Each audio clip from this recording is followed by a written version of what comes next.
إن الحمد لله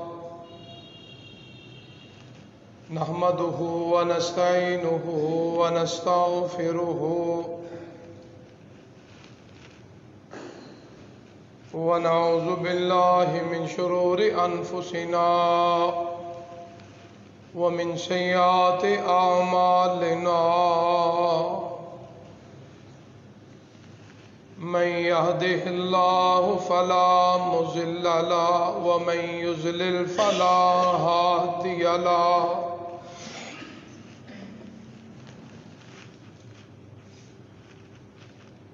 أشهد أن لا إله إلا الله وحده لا شريك له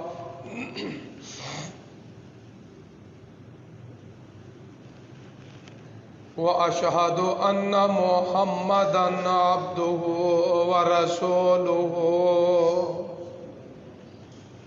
صلى الله عليه وآله وسلم يا أيها الذين آمنوا اتقوا الله حق تقاته ولا تموتن إلا وأنتم مسلمون يا أيها الناس اتقوا ربكم الذي خلقكم من نفس واحدة وخلق منها زوجها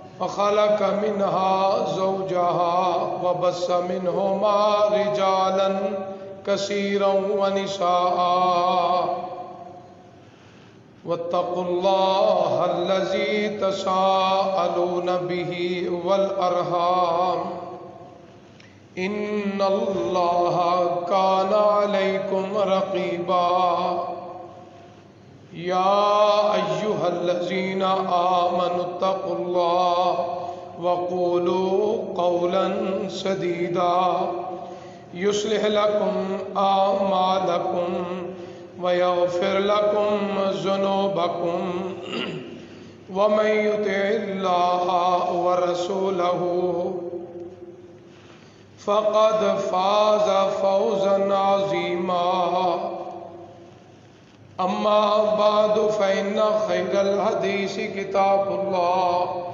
وخير الهدي هدي محمد صلى الله عليه وآله وسلم وشر الأمور محدثاتها وكل محدثة بدعة وكل بدعة ضلالة وكل ضلالة في النار إن الله وملائكته يصلون على النبي يا أيها الذين آمنوا صلوا عليه وسلموا تسليما اللهم صل على محمد وعلى آل محمد كما صليت على إبراهيم وعلى آل إبراهيم إنك حميد مجيد اللهم بارك على محمد وعلى آل محمد كما باركت على إبراهيم وعلى آل إبراهيم إنك حميد مجيد اللهم ربنا آتنا في الدنيا حسنة وفي الآخرة حسنة وقنا عذاب النار ربنا ظلمنا أنفسنا وإن لم تغفر لنا وترحمنا لنكونن من الخاسرين رب اشرح لي صدري ويسر لي أمري واحلل عقدة من لساني يفقهوا قولي اللهم وفقنا لما تحب وترضى اللهم ارزق اولادنا رزقا حلالا طيبا واسعا اللهم اشف مرضانا ومرضى المسلمين اللهم يا قاضي الحاجات اقض حاجاتنا وحاجات المسلمين وارنا مناسكنا وتب علينا انك انت التواب الرحيم حسبنا الله سيؤتينا الله من فضله ورسوله انا الى الله راغبون رب ارحمهما كما ربياني صغيرا اللهم انصر الاسلام والمسلمين اللهم انصر الاسلام والمسلمين اللهم اعز الاسلام والمسلمين قال الله تبارك وتعالى في القرآن المجيد والفرقان الحميد اعوذ بالله السميع العليم من الشيطان الرجيم من همزه ونفخه ونفسه لا حول ولا قوة إلا بالله بسم الله الرحمن الرحيم إلا تنصروه فقد نصره الله إذ أخرجه الذين كفروا ثاني اثنين إذ هما في الغار إذ يقول لصاحبه لا تحزن إن الله معنا فأنزل الله سكينته عليه وأيده بجنود لم تروها وجعل كلمة الذين كفروا السفلى وكلمة الله هي العليا والله عزيز حكيم صدق الله العظيم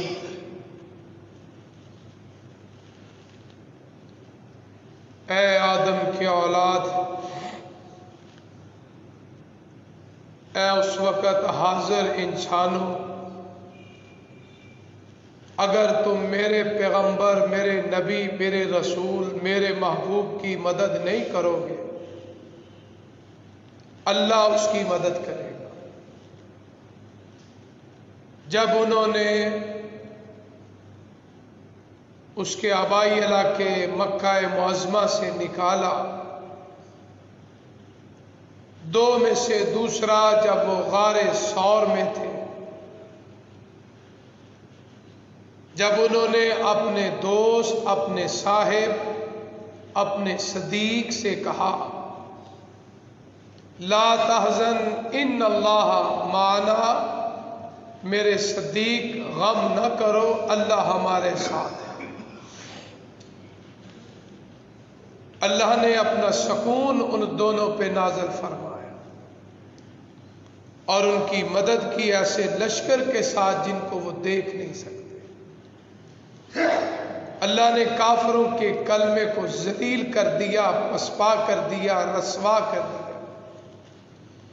اللہ کا کلمہ، اللہ کی بات، اللہ کی نصرت ہمیشہ بلند ہے اور ہمیشہ بلند رہے۔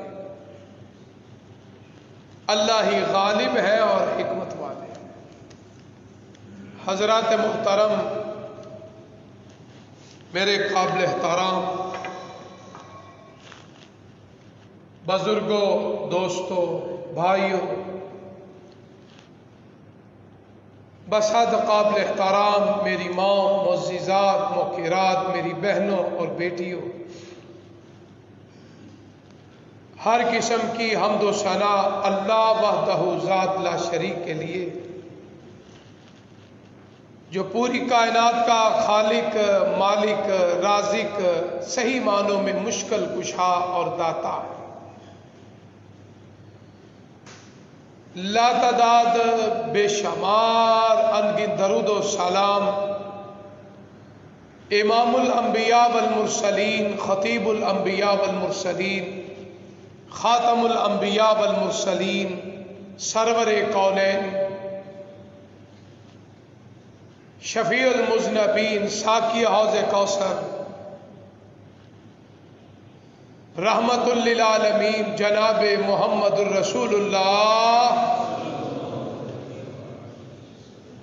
صلی اللہ علیہ وآلہ وسلم کی ذات برکات پر ہے۔ گزشتہ خطبہ جمعہ سے اللہ کے فضل و کرم، اس کی توفیق سے میں اور آپ اس عظیم خاندان، اس عظیم صحابی کا اور اس خلیفے کا ذکر فرما رہے ہیں جس کے پورے خاندان نے اللہ کے نبی کی محبت میں ہر چیز قربان کر دی ہے۔ اور میں ان کے صلے کی بات کر رہا تھا، جو کسی پہ احسان کرتا ہے، نیکی کرتا ہے، شفقت کرتا ہے،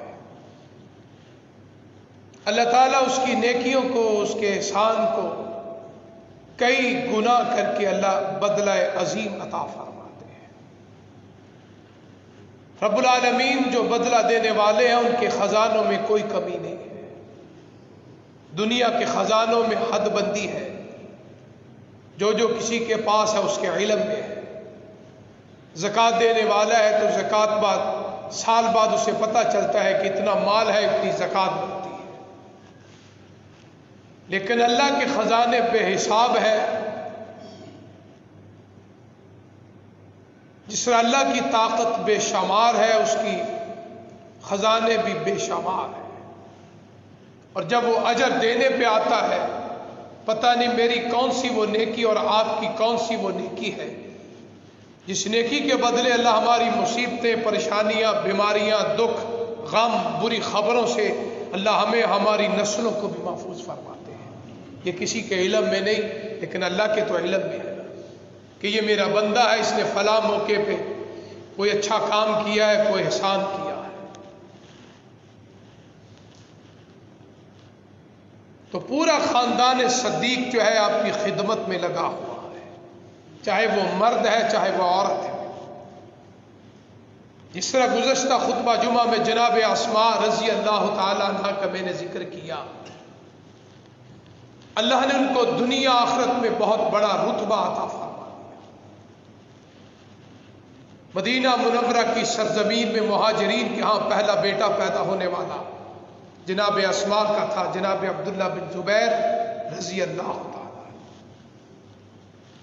اور لمبی عمر بھی پائی جناب اسماء نے رضی اللہ تعالی عنہ۔ آپ کی حدیث کی مصداق ہے، فرمایا اپنے رزق میں، اپنے عمر میں برکت چاہتے ہو، اضافہ چاہتے ہو تو صلہ رحمی کر لیا کرو۔ بعض دوست کہتے ہیں حافظ صاحب کیسے پتا چلے گا عمر بڑھ گئی ہے؟ نہ مجھے پتا ہے، نہ آپ کو پتا ہے کتنی ہم عمر لکھوا کے آئے ہیں۔ لکھوانے والا، لکھنے والے اللہ کی ذات ہے، زندگی موت کا مالک اللہ ہے۔ وہ چاہے تو بڑھا سکتا ہے، کیونکہ نبی کا فرمان ہے، وہ جھوٹ نہیں ہو سکتا۔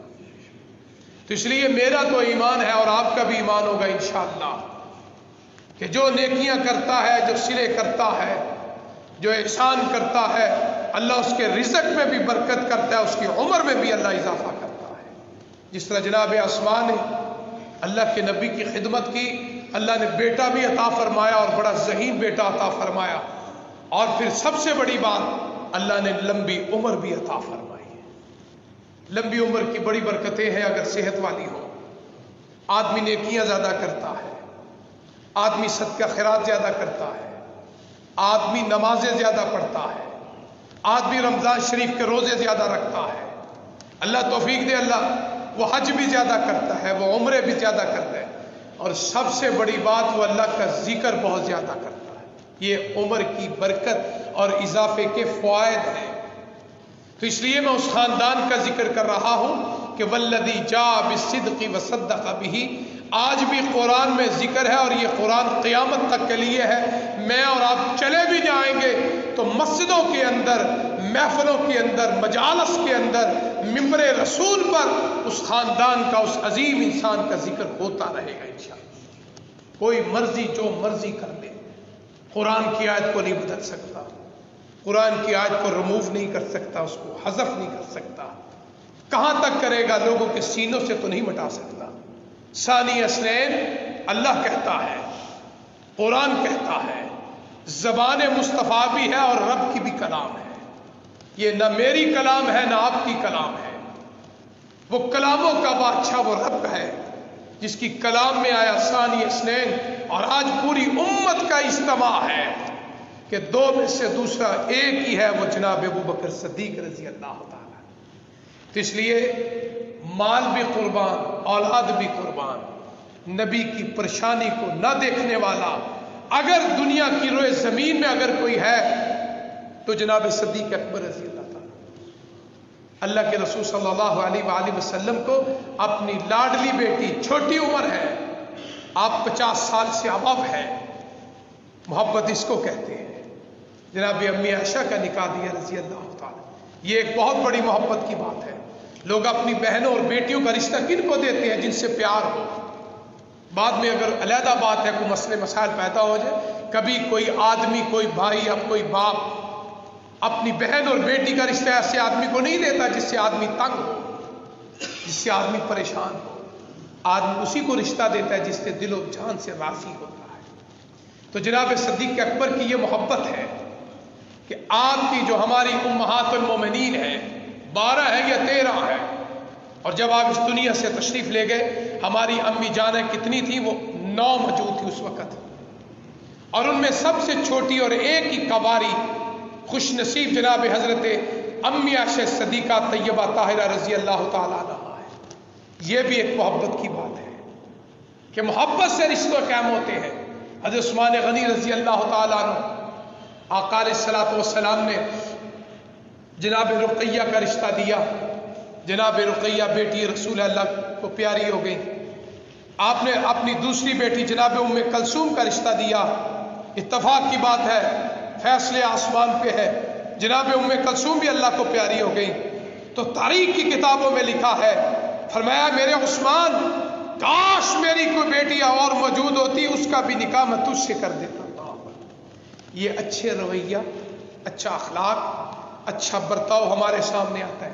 لوگ کہتے ہیں آخرت کو، میں کہتا ہوں دنیا میں صلہ ملتا ہے، لوگوں کے دلوں میں اللہ محبت پیدا فرما دیتے ہیں۔ تو یہاں جناب صدیق اکبر کے خاندان نے اگر اللہ کے رسول صلی اللہ علیہ وآلہ وسلم کی خدمت کی ہے تو آج تک وہ خاندان کا نام ہے اور قیامت تک کے لیے رہے گا۔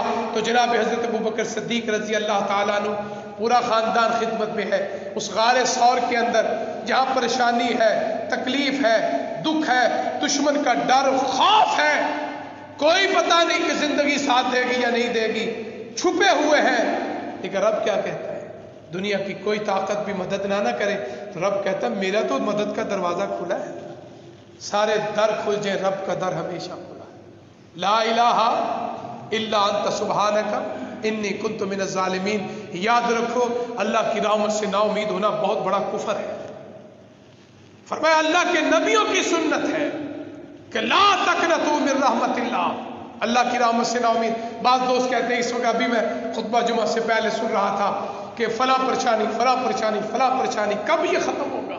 ان مع العسر یسرا، اللہ کا وعدہ ہے تنگی کے بعد آسانی آئے گی، انشاءاللہ آئے گی ضرور۔ بس یہ دعا کیا کرو اللہ مجھے اور آپ کو وہ آسانیاں دیکھنی اللہ نصیب کرے، بس یہ دعا کیا کرو، آئے گی ضرور انشاءاللہ۔ بس یہ دعا کیا کرو اللہ تنگی میں ہمیں لے کر نہ جانا، گناہ کی حالت میں لے کر نہ جانا، خوشحالی میں، نیکیوں میں اور اچھی حالت میں۔ ولا تموتن الا وانتم مسلمون۔ عام طور پہ ہم یہی سمجھتے ہیں اس کا مطلب یہ ہے کہ اللہ موت آئے تو اسلام پہ موت آئے۔ ایک مفسر نے بڑا نقطہ بیان کیا ہے، وہ کہتے ہیں اس کا مطلب یہ ہے موت آئے تو سلامتی سے مراد یہ ہے کہ جسم بھی ٹھیک ہو، عقیدہ بھی ٹھیک ہو، توحید والا بھی ہو، ختم نبوت پہ چلنے والا بھی ہو، صحت مند و تندرست بھی ہو اور اچھی حالت میں اللہ کے پاس ہے۔ کتنا واضح لفظ ہے، ولا تموتن الا وانتم مسلمون۔ اسلام سے مراد سلم بھی ہے، اسلام سے مراد اسلام بھی ہے۔ مطلب یہ ہے کہ اللہ تعالیٰ ایسی حالت میں لے کر جائے کہ ہمارا رب ہم سے راضی ہو، ایسی حالت میں نہ جائے کہ اللہ ہم سے ناراض ہو، استغفر اللہ ثم استغفر۔ ایسی حالت، مرنا تو ہے لیکن اس زندگی موت کا خالق کون ہے؟ اللہ۔ مالک کون ہے؟ اللہ. تو جناب صدیق اکبر رضی اللہ تعالیٰ عنہ خاندان صدیق اکبر کی خدمت کی انتہا ہے، اور اس کا صلہ آج قرآن میں ذکر ہے. ثانی اثنین اذ ہما فی الغار. دنیا کی کوئی طاقت ثابت نہیں کر سکتی کہ جناب ابو بکر آپ کے علاوہ تیسرا کوئی نہیں تھا، کیونکہ جب اللہ کہہ رہا ہے، قرآن کہہ رہا ہے، دو میں سے دوسرا، تین نہیں کہا، چار نہیں کہا. بعض لوگ بڑی بڑی باتیں کرتے ہیں، اور جب قرآن آ جائے ساری باتیں ختم ہو جاتی ہیں. ثانی اثنین کا معنی ہی، آپ دنیا کی لغت کی ساری ڈکشنریاں اٹھا لیں، اثنین اور ثانی کا معنی ہی دو ہوتا ہے، دو میں سے دوسرا. اور دیکھو کتنی اللہ کی رحمت ہے، حالانکہ اللہ کے نبی کی شان کو کوئی نہیں پہنچ سکتا. اللہ نے اپنے محبوب پیغمبر کے جان ساتھ فرمایا، جو دکھ کا ساتھی ہو نا وہ ہمیشہ یاد رہتا ہے. ہنستے ہیں سارے یار ہوتے ہیں، مال تو سارے یار ہوتے ہیں، مزہ تو تب ہے کہ پریشانی اور تنگی میں کوئی کام آئے، آپ پہ احسان کرے، آپ کا محسن بنے. رب بھی اس کو پسند کرتا ہے، اللہ کا بندہ بھی اس کو پسند کرتا ہے. تو اللہ کے رسول صلی اللہ علیہ وآلہ وسلم 3 دن اس والے صاحب، اور پھر اپنی جان کی بھی پرواہ نہیں. مال تو ہے ہی مال ہے، خاندان تو ہے ہی. فرمایا آپ ٹھہر جائیں، میری جان چلی جائے تو کوئی نقصان نہیں، شہادت کا رتبہ ہے. کہتے ہیں کہ آپ اندر گئے جناب صدیق اکبر رضی اللہ تعالیٰ، جا کے سوراخوں کو بند کیا، کیونکہ غار تھی، پتہ نہیں کب کی بند تھی، سنسان تھی. کہتے ہیں جن دوستوں نے اس غار کو دیکھا انہوں نے پتہ ہے اس کے سوراخ بند کیے، جو بھی ان کے پاس کپڑا موجود تھا. 2 سوراخ بچ گئے، پاؤں کی ایڑیاں رکھ. اللہ اکبر. اس کو کہتے ہیں محبت.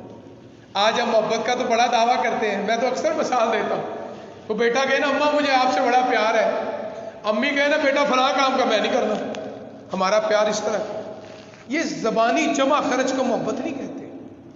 یہ لو یو کہنا، محبت کہنا، پیار کہنا، الفت کہنی، یہ بولنے میں بڑا آسان ہے، عملاً کر کے دکھانا بہت مشکل ہے. زبان سے کہہ دیا لا الہ تو کیا اثر، دل و نگاہ مسلمان ہے، یہ تو کچھ بھی نہیں. چوری کھانا نہیں، ہو کام ہو جو کر کے دکھائے. آؤ یہ محب رسول ہے جس نے کر کے دکھایا. ابو بکر کی جان جا سکتی ہے، اللہ کے نبی کو کوئی تکلیف نہ پہنچے، اس کو محبت کہتے ہیں. کہتے ہیں سوراخوں میں ایڑیاں.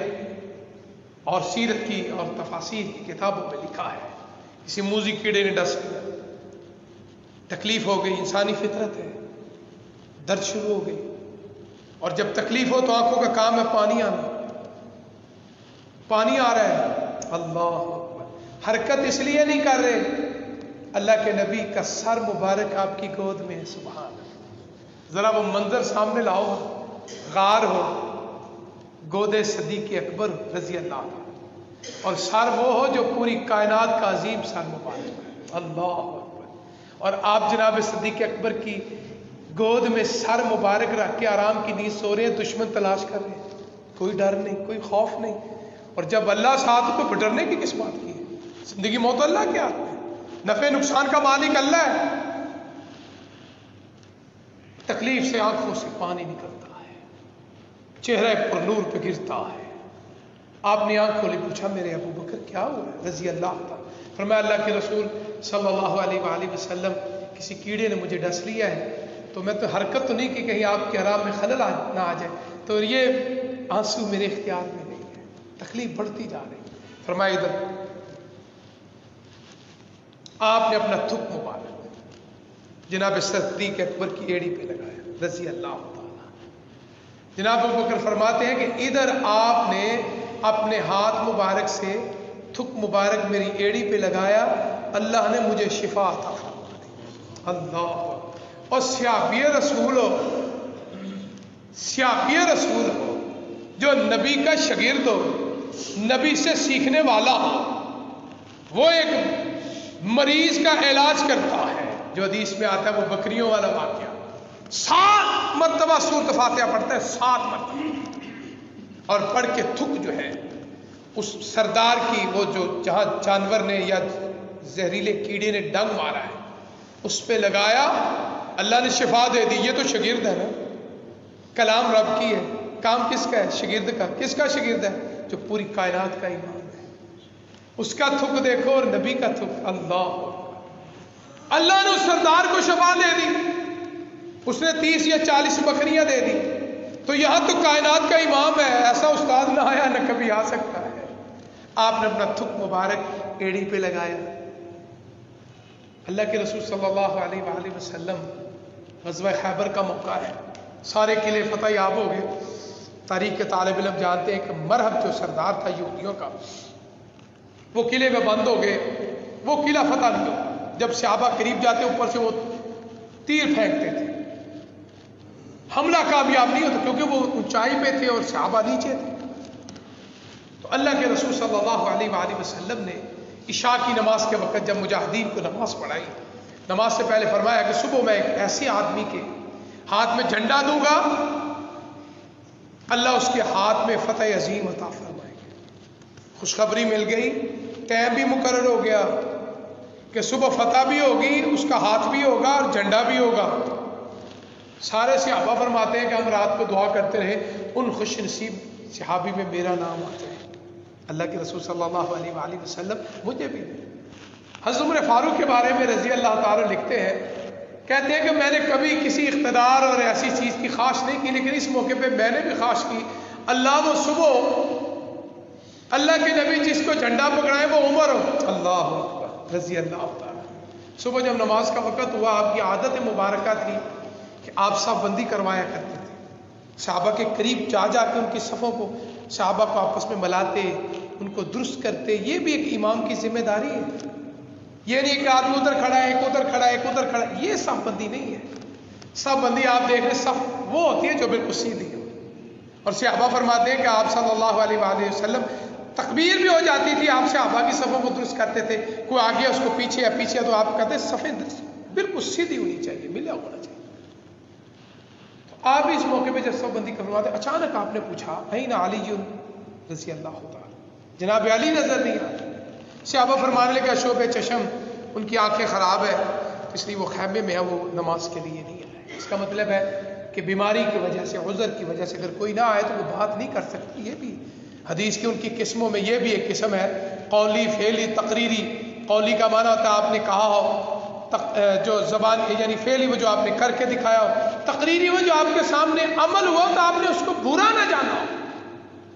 تو یہ عذر کی بنا پہ، بیماری کی وجہ سے اگر نہیں کو آیا تو آپ دیکھو، آپ نے یہی پوچھا مسئلہ کیا، فرمایا یہ، فرمایا اس کو بلا کے رضی اللہ۔ جناب علی تشریف ہے، پوچھا علی کیا تھا؟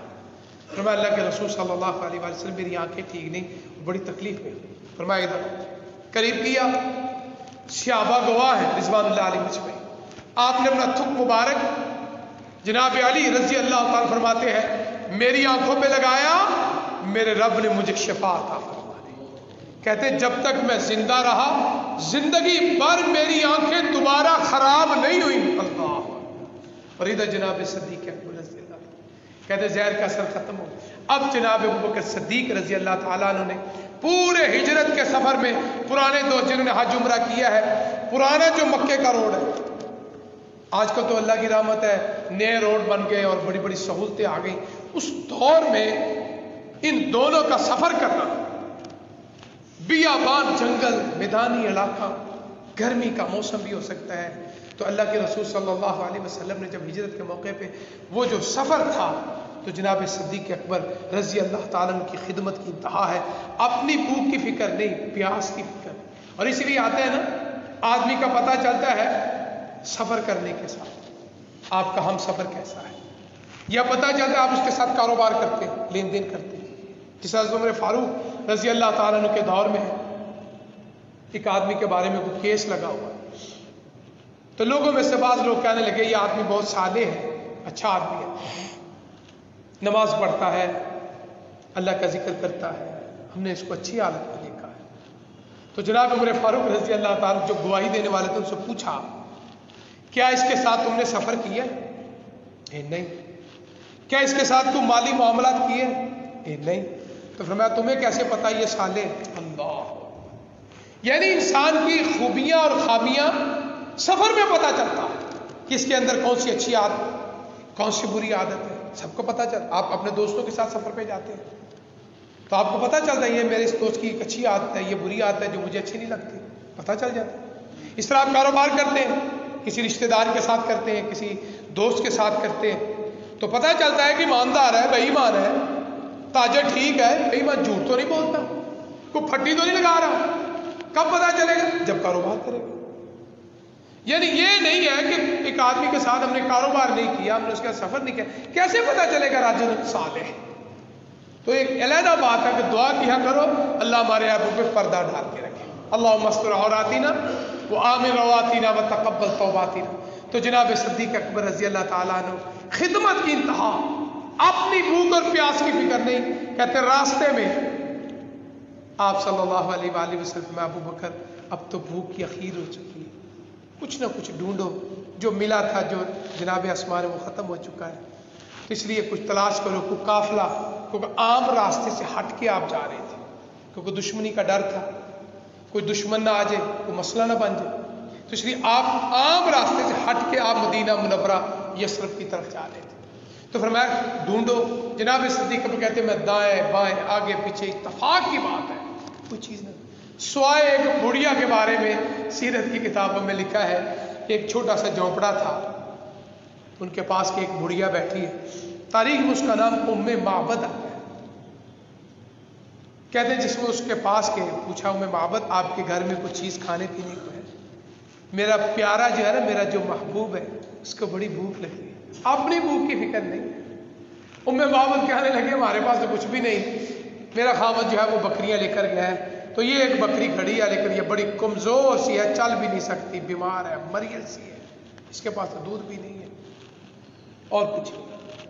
جناب صدیق اکبر واپس چلے گئے رضی اللہ تعالیٰ، جا کے فرمانے لگے اللہ کے رسول صلی اللہ علیہ وآلہ وسلم کچھ نہیں ملا سوائے یہ بڑھیا ہے ام معبد، اس نے نام بتایا ہے، اور ایک اس کے بعد مریض سی کمزور سی بکری ہے۔ تو آپ مسکرائے، فرمانے لگے اسے اجازت لو ہم اس کا دودھ دو لیتے ہیں۔ جناب صدیق اکبر کہتے ہیں رضی اللہ تعالیٰ ہم دونوں چلے گئے، اس ام معبد سے کہا کہ ہمیں اجازت ہو، کیونکہ بغیر اجازت صاحب بیت گھر والے کی اجازت کے بغیر کسی چیز کو آپ استعمال نہیں کر سکتے، اگر آپ اس کی موجودگی میں کرتے ہیں تو وہ ڈاکو ہے، اس کی غیر موجودگی میں کرتے ہیں تو چوری ہے، دونوں کبیرے گناہ ہیں۔ یعنی آپ کسی کے گھر میں جاتے ہو، اگر اس کی موجودگی میں کوئی چوری کام خراب کرتے ہو، اس کا نقصان کرتے ہو تو آپ ڈاکو ہو، اگر اس کی غیر موجودگی میں کوئی نقصان کرتے ہو تو اس کو چور کہتے ہیں، تو دونوں آپ کے سامنے ہاتھ کٹنے کی سزا ہے، استغفر اللہ۔ تو آپ کی سنت کیا ہے؟ پہلے اجازت مانگی۔ ام معبد مسکرا گئے، عجیب لوگ، اس کی کیا اجازت مانگی؟ تو مریض ہے، کمزور ہے، بیمار ہے، کہاں آئے گا تو؟ فرمایا آپ اجازت دے۔ ام معبد کہتی میری طرف سے اجازت ہے۔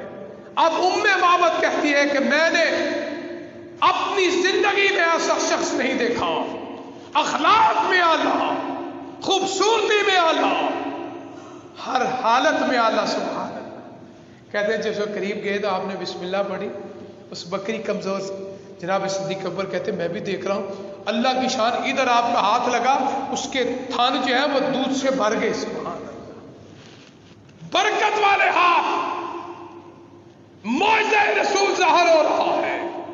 اس جھونپڑے کے اندر کتنے برتن تھے تاریخ میں نہیں لکھا، برتن آ رہے ہیں، آپ تجھ سے بھرتے جا رہے ہیں، سارے برتن ختم ہو گئے، آپ نے پیا، ابو بکر نے پیا رضی اللہ تعالیٰ، اور جناب وہ ام معبد نے پیا۔ اللہ اکبر۔ کہتے ہیں آپ کے ہاتھ کی برکت، وہ بکری حضرت عمر فاروق کے دور تک وہ دودھ دیتی رہی، اللہ اکبر، اس نے ایک دن بھی ناغہ نہیں کیا۔ اس لیے آپ کے خاندان نے جناب ابو بکر صدیق رضی اللہ تعالیٰ دامے ترمے سخن خدمت کی انتہا کر دی۔ مدینہ الرسول میں مسجد کی بات آئی، جہاں مسلمان ہوتی عبادت کے لیے تو جگہ چاہیے، اس لیے کہہ رہے من بنا للہ مسجد، جو اللہ کی رضا کے لیے مسجد بناتا ہے، جیسی مسجد بنائے گا اللہ اس کا گھر جنت الفردوس میں بنائے گا انشاءاللہ۔ جس وقت وہ جگہ کا مسئلہ آیا تو دو یتیموں کی وہ جگہ تھی جہاں آپ کی سواری بیٹھی، تو آپ نے فرمایا کس کی جگہ؟ کہنے لگے وہ دو انصار تھے، وہ مسلمان تھے، صحابی تھے، کہنے لگے ہمیں اور کیا چاہیے کہ یہ انتخاب اللہ کی طرف سے، جہاں آج مسجد نبوی ہے۔ فرمایا نہیں، اس کی ہم قیمت ادا کریں۔ اس سے پتہ چلتا ہے کہ نجائز جگہ پہ مسجد بنانا جائز نہیں ہے، جو قابض جگہ ہے، کسی کی جگہ کو قبضہ کر کے مسجد بنائی جائے، وہ مسجد نہیں، وہاں عبادت نہیں ہوتی۔ چاروں ائمہ کا یہ فتویٰ ہے، امام شافعی رحمۃ اللہ علیہ، امام مالک رحمۃ اللہ علیہ، امام احمد بن حنبل رحمۃ اللہ علیہ، امام ابو حنیفہ رحمۃ اللہ علیہ، پیر عبد القادر جیلانی رحمۃ اللہ علیہ، علی حجویری، دیگر جتنے بھی اولیاء ہیں، نجائز جگہ کے اوپر مسجد بنانا اور اس میں عبادت کرنا شرعاً جائز نہیں ہے۔ اور جو مسجد نبوی کو بنایا گیا، آپ نے اس کی قیمت ادا کی۔ بھلا یتیموں نے کہا کہ جگہ ہم وقف کرتے، فرمایا نہیں، علم یجد کا یتیمن فآویٰ۔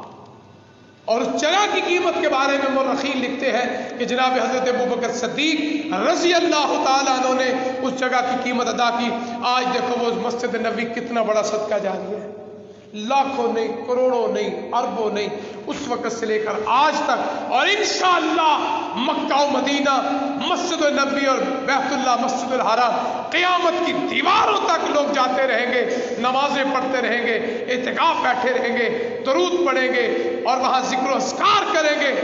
کتنا بڑا صدقہ جاری ہے۔ حضرت ابوبکر صدیق رضی اللہ تعالیٰ، آپ نے وہ قیمت ادا فرمائی، تو آج وہ مسجد نبوی ٹھیک ہے، بعد میں حضرت عثمان غنی، دیگر صحابہ کے بھی بڑے حصے ہیں، آج بھی لوگ جو بادشاہ اس میں حصہ ڈالتے رہے ان کا بھی حصہ ہے، لیکن جو بنیاد ہے، جو اصل مسجد نبوی ہے، جو آپ کی زندگی دنیا کے اندر بنائی گئی، جس کو آپ نے اپنے ہاتھ سے بنایا، اس جگہ کی قیمت کس نے ادا کی؟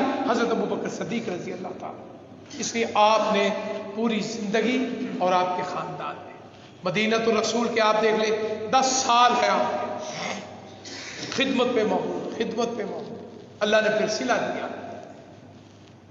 آپ کی بیماری کے ایام میں اس مصلی رسول پہ، آپ کی زندگی میں آپ نے اگر کسی کو امام مقرر کیا ہے، بلوغ و مرام سے لے کر بخاری کی تمام احادیث کی کتابوں کے اندر آپ خود مطالعہ کر لیں، کسی سے پوچھنے کی ضرورت نہیں۔ آج اللہ کا فضل و کرم ہے، آپ صاحب علم ہے، ترجمے ہو چکے ہیں، گوگل کی انتہا ہے، کتابوں کی انتہا ہے، ترجمہ کو بدل نہیں سکتا۔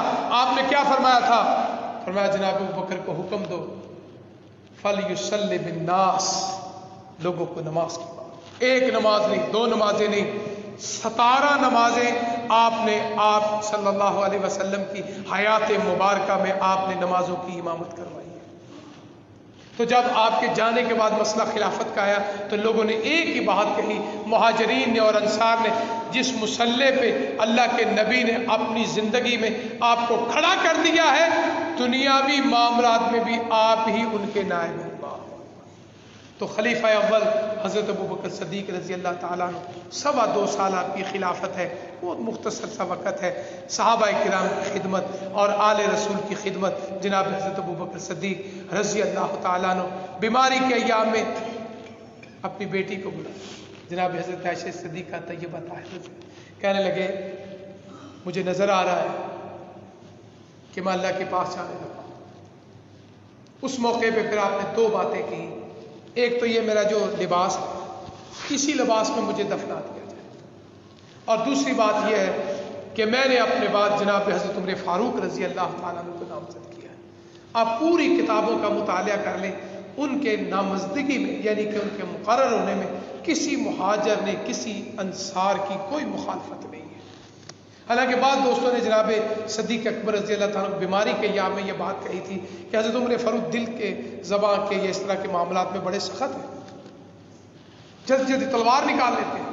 تو جناب صدیق اکبر رضی اللہ تعالیٰ بڑے تاریخی بات کہی تھی، آج بھی کتابوں میں موجود ہے، جب خلافت کا بوجھ پڑے گا عمر مجھ سے بھی زیادہ نرم ثابت ہوگا، اور ان کی بات تاریخ نے ثابت کر دی۔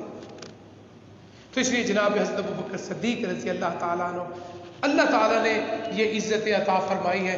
کوئی انسان محنت تو کر سکتا ہے، لیکن اس کا پھل جو ہے رب کے سوا کوئی نہیں دے سکتا۔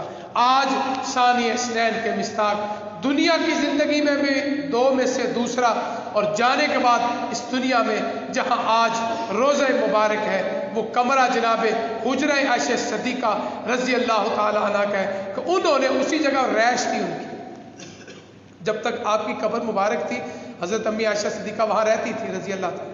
پھر آپ کے والد محترم جناب حضرت ابوبکر صدیق رضی اللہ تعالیٰ کی قبر مبارک بن گئی، پھر بھی وہاں قیام تھی، لیکن جب جناب حضرت عمر فاروق رضی اللہ تعالیٰ کی قبر مبارک بنی تو پھر جگہ بھی کم ہو گئی، پھر جناب حضرت عائشہ صدیقہ جو ہے اس جگہ کو سے منتقل ہو گئی۔ آج وہ روزہ مبارک ہے، آپ دوست وہاں جاتے ہیں، درود و سلام پڑھتے ہیں، اور ساتھ جناب حضرت ابوبکر صدیق کو بھی سلام، اور جناب حضرت عمر فاروق رضی اللہ تعالیٰ عنہما کو بھی سلام۔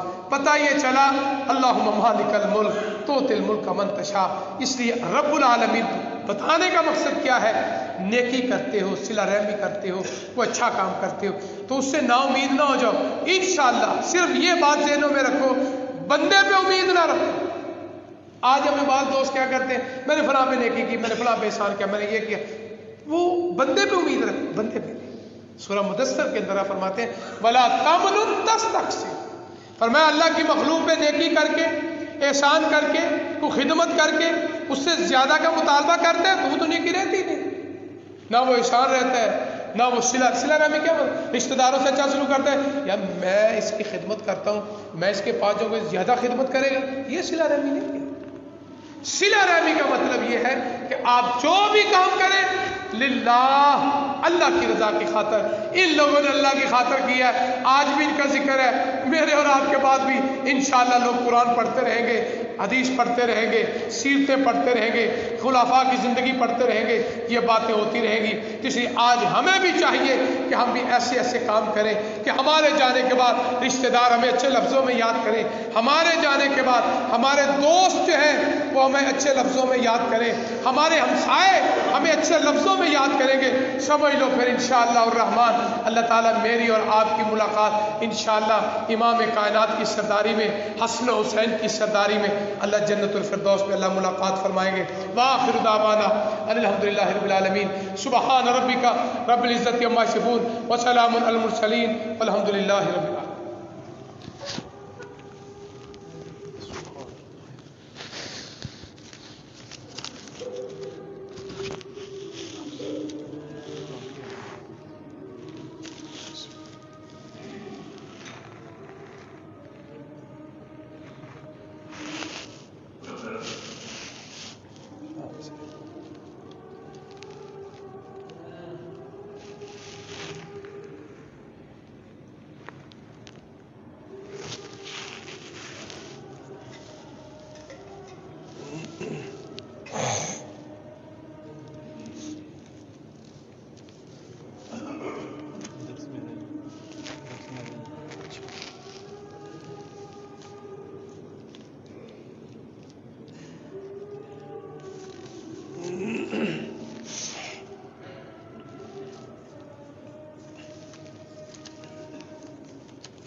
ان الحمد لله نحمده ونستعينه ونستغفره ونعوذ بالله من شرور انفسنا ومن سيئات اعمالنا من يهده الله فلا مضل له ومن يضلل فلا هادي له اشهد ان لا اله الا الله وحده لا شريك له واشهد ان محمدا عبده ورسوله صلى الله عليه واله وسلم شر الامور محدثاتها وكل محدثة بدعة وكل بدعة ضلالة وكل ضلالة في النار ان الله وملائكته يصلون على النبي يا ايها الذين امنوا صلوا عليه وسلموا تسليما اللهم صل على محمد وعلى ال محمد كما صليت على ابراهيم وعلى ال ابراهيم انك حميد مجيد اللهم بارك على محمد وعلى ال محمد كما باركت على ابراهيم وعلى ال ابراهيم انك حميد مجيد اللهم ربنا آتنا في الدنيا حسنۃ وفی الآخرۃ حسنۃ وقنا عذاب النار۔ یہ کچھ دعاؤں کی درخواست ہے۔ بھائی فیضان صاحب نے اولاد کے لیے دعا کی درخواست کی ہے، اللہ تعالیٰ جو انہوں نے دعا کی درخواست کی اللہ تعالیٰ قبول و منظور فرمائے۔ محترم حاجی عبد الوہی صاحب بانی اس مسجد کے، ان کے بڑے قریبی دوست ہیں حاجی نواز خان صاحب، جو کہ قضائے الہی سے وفات پا چکے ہیں۔ انا للہ و انا الیہ راجعون۔ دعا ہے کہ اللہ تعالیٰ ان کی بخشش فرما، ان کی قبر کو جنت کے باغوں میں سے باغ بنا دے۔ رانا اسلم صاحب کی والدہ بیمار ہیں، اللہ تعالیٰ ان کی والدہ کو صحت کاملہ عاجلہ عطا فرما۔ یہ ایک بھائی ہے، اس کی 2 بہنیں فوت ہو چکے ہیں، اللہ تعالیٰ ان کی مغفرت فرما۔ ہمارے ایک بڑے پیارے عزیز ہیں ملک ارشد صاحب وزیر آباد والے، ان کے حقیقی ماموں ملک صدیق صاحب فضائے الہی سے وفات پا چکے ہیں۔ اللہ کے حضور دعا ہے کہ اللہ تعالیٰ ان کی بھی بخشش فرما۔ دعا ہے کہ جتنے بھی ہمارے پیارے پیارے رشتے اللہ کے پاس چلے گئے، اللہ تعالیٰ ان کی بخشش فرمائے اور ان کی قبروں کو اللہ جنت کے باغوں میں سے باغ بنائے۔ ہم میں سے، میں یا آپ یا ہمارے گھروں کے اندر جتنے بھی بیمار ہیں، اے رب العالمین اپنے خاص کرم سے، رحمت سے، فضل سے، کرم سے ہمارے بیماروں کو شفاء کاملہ عاجلہ عطا فرما۔ انشاءاللہ الرحمن اس اتوار کو بعد نماز مغرب حافظ احسان اللہ ذیشان انشاءاللہ درس قرآن مجید ارشاد فرمائیں گے۔ ان اللہ یامر بالعدل والاحسان وایتاء ذی القربى وینہی عن الفحشاء والمنکر والبغی یعظکم لعلکم تذکرون اذکروا اللہ یذکرکم وادعوہ یستجب لکم ولذکر اللہ اعز واجل واعظم واعظم اکبر۔ جو دوست کھڑے ہیں آپ کے بائیں جانب دروازہ کھلا ہے، آپ ادھر تشریف لے جائیں، یا دوست ساتھ ساتھ ہو جائیں تاکہ جو